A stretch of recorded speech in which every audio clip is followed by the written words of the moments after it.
लालू जी यूं ही बैठाने रहोगे क्या? घर वापस जाए हम? अरे तुम्हारी वजह से भरी दोपहरी में हम दोपहर की नींद छोड़कर आते हैं और तुम चुपचाप बैठी हो। तो क्या करूं मोदी जी, नाचूं क्या मैं? अगर तुम भरी दोपहरी में यहाँ पर आकर बैठती हो पेड़ के नीचे तो इसमें मेरी क्या गलती है? बताओ, मेरे लिए बैठते हो क्या? और लालू जी किसके लिए बैठती है? हम तुम्हारे लिए तो आके बैठती हैं। तुम्हारे साथ यहाँ बैठ के चार बातें हो जाती है और इस पेड़ की ठंडी हवा मिल जाती है। अब इतनी भयंकर गर्मी पड़ रही है, घर पर नींद तो आ नहीं पाती दोपहर में, और आप तो यूं ही अनजान बन रहे हो। अरे आपकी कहानी के लिए भी तो हम यहाँ पर आते, कहानी सुनाओ।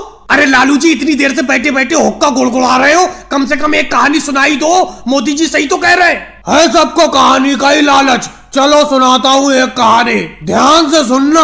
एक बार अपने गांव में ऐसी गर्मी पड़ी जैसी इस साल गर्मी पड़ रही है। तालाब, नदी, नाले सब सूख गए, चारों तरफ बर्फ ही बर्फ गिरती थी। बस जहाँ देखो गांव में बर्फ नजर आ रही थी, इतनी भयंकर गर्मी पड़ी। अरे लालू जी, कहानी को कहाँ ले गए? कहाँ बर्फ, कहाँ गर्मी? गर्मी की कहानी सुना रहे हो, गर्मी में बर्फ कहाँ से गिरने लगी? अगले में साफ साफ अभी बता देता हूँ, गर्मी बहुत ज्यादा पड़ रही है। कहानी सुनाते वक्त भी मेरा दिमाग सही तरीके से काम नहीं कर रहा है, इसीलिए शब्द थोड़े से इधर उधर हो सकते हैं। अरे लालू जी, थोड़े बहुत शब्द इधर उधर हो सकते हैं, चलो मान लेंगे। आपने तो मौसम ही बदल दिया। गर्मी की कहानी सुना रहे थे, गर्मी में आपने बर्फ गिरा दी। चलो दूसरी कहानी सुना देता हूँ, ये वाली कहानी छोड़ो। एक बार की बात है, अपने गाँव में बहुत विकट ठंड पड़ी, कड़ाके की ठंड। सारे नदी, नाले, तालाब सब बर्फ से जम गए। जो भी घर से बाहर आता लू का एक तमाचा खाता। प्यास से आदमियों के गले खुशक होने लगे। अरे लालू जी, फिर से कहानी को आप दूसरी दिशा में ले गए। कहा गांव में सर्दी बर्फ पड़ी थी